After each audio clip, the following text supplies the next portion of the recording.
ससम्मान मैंने अपनी बेटी को वहां से विदा करा करके अपने घर में लाई। मेरी बेटी मानसिक रूप से बहुत त्रस्त हो गई थी। उन परिवार वालों ने अनर्गल रूप से दुष्प्रचार कर रखा था बेटी के प्रति। उस दुष्प्रचार के अगेंस्ट हम लोगों ने अपने आप में एक फैसला लिया कि अपनी बेटी का सम्मान मैं कैसे वापस लाऊं। शादी हुए 8 साल करीब हुए, एक दिन भी उन लोगों ने बेटी को चैन से रहने नहीं दिया। बेटियों को विषम परिस्थितियों में अकेला न छोड़ें, उनका इतना साथ दें कि उनका मनोबल बढ़ा रहे।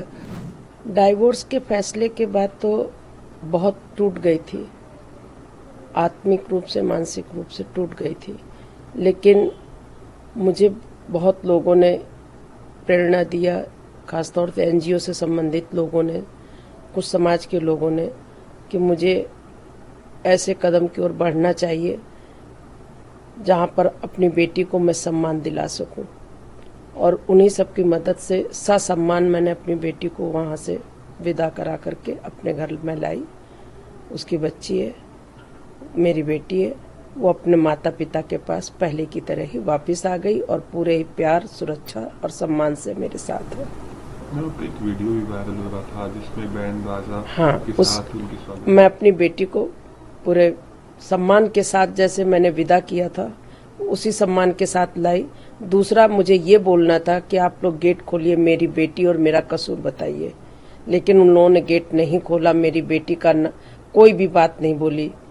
जो उन्होंने बहुत सारे से अनर्गल बातें मेरी बेटी के प्रति बोली थी, उन बातों को भी मैं जानना चाहती थी। अब आप आइए मेरे सामने, मेरे साथ 10 लोग हैं, उनके सामने बताइए मेरी बेटी की क्या गलती, क्या कमी, और मेरे उसके माता पिता की क्या गलती और क्या कमी है। लेकिन वो लोग बहुत बुलाने के बाद भी गेट नहीं खोले, ना ही बाहर निकले।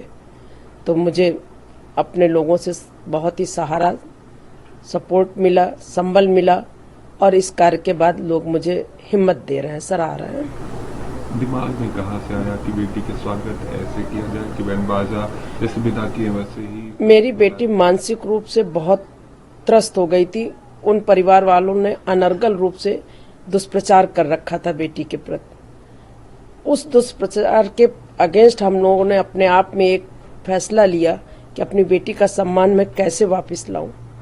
जब हम लोग किसी तरह से भी अपराधी नहीं है, हमारी बेटी कहीं भी अपराधी नहीं है, ना वो बता पा रहे हैं, इस हौसले से तभी हम इसी प्रेरणा से गई और उसी प्रेरणा ने मुझे प्रेरित किया। सम्मान के साथ अपनी बेटी को तभी लेके आ पाई मैं। वो लोग गेट नहीं खोले, बोल नहीं पाए, कोई जवाब नहीं दे पाए। भाई हमारे पास हमारे सभ्य समाज था, उससे ज्यादा हम लोग कुछ कर नहीं सकते थे। तो बैंड बाजे के साथ बेटी को विदा किया था, उसी तरह मैं लेकर के आई।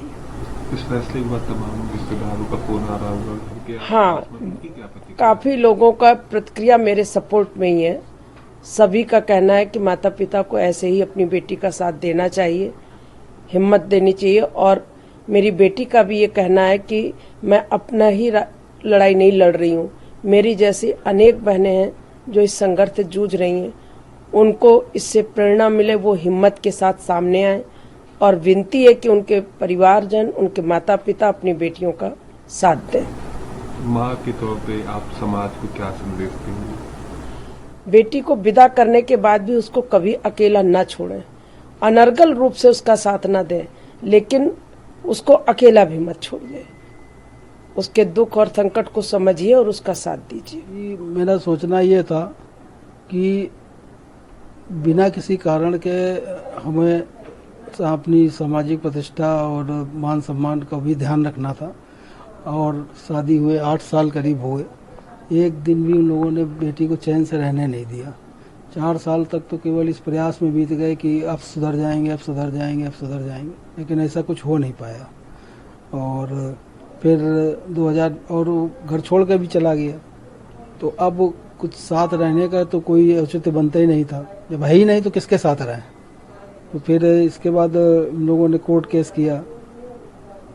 फिर वो भी मैं वुमेन्स सेल में ही गया कि वहाँ भी धीरे धीरे केस चलेगा तो हो सकता है मीडिएशन में, काउंसलिंग में मान जाए। लेकिन जब इरादे गलत हो, मंशा और नियत गलत हो, यही एक दिमाग में रहे खुद उसके लड़के के और उसके परिवार में कि हमें छोड़ना है, तो कोई ऑप्शन नहीं था मेरे पास। फिर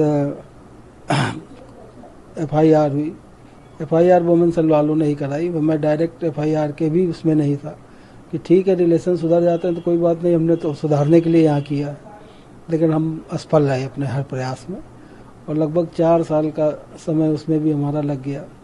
और बेटी ने इस दौरान जितना भी सहा है, चूँकि ये अरेंज मैरिज थी और इस मैरिज को मैंने लखनऊ से ही किया था और धूमधाम से किया था, अकेली बेटी थी, लेकिन वैसा कुछ हो नहीं पाया। तो मेरे भी दिमाग में आया कि भाई अगर तलाक हो जाने के बाद, ये तो ना हमने कोर्ट मैरिज की थी ना कोई लव मैरिज थी, तो कोर्ट की प्रक्रिया अपनी अलग है, ये तलाक हो गया वहाँ से, लेकिन हमने की तो अरेंज मैरिज है। मेरी बेटी यहाँ से बहू बन के उस घर में गई और उस घर में जब बहू बन के गई तो हम उसके मान सम्मान को बचाने के लिए हम उसको वहीं से बेटी के रूप में वापस लाए।